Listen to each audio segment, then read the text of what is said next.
Better shake your booties for black girl nerds.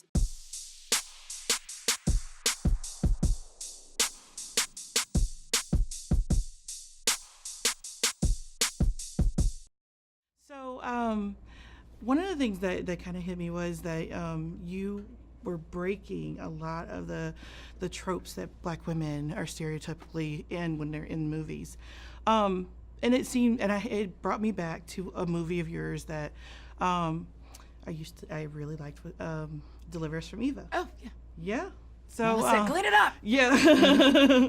So, yeah, I mean, thinking back to Eva and all that you had to do for that movie, how different, you got Sean here, you got Eva here, the parody of all those tropes, mashing those together. I mean, how different, how much different was it preparing for that role versus this role?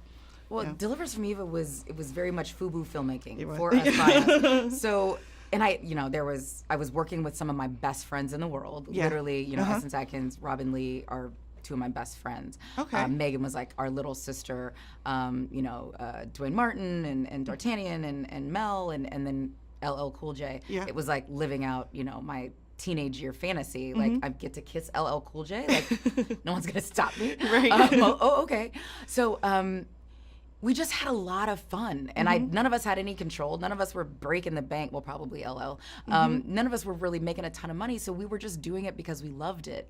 And Gary Hardwick just created such a fun environment on set, and we'd play music between takes.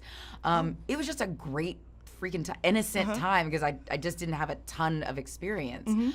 So I just prepared like a student. So I memorized my lines and I would come early and stay late, and even though that's definitely not required. And I just enjoyed every single aspect. I'd ask a lot of questions. Whereas for this film, because it's about a mother, having to break into a home, which we generally see people are trying to break out of the house. Yes. This is like reverse panic room where she's trying to get into a very fortified home to save her kids while the bad guys have them inside.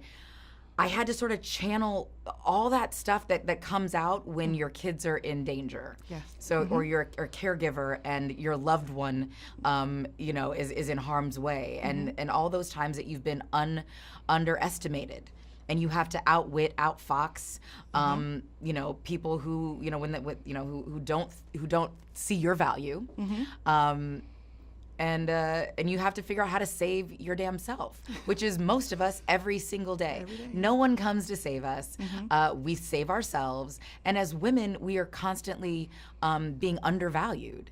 So in this film, it was my chance to be like, oh, you're not gonna underestimate me. Yeah. You will feel all of my wrath.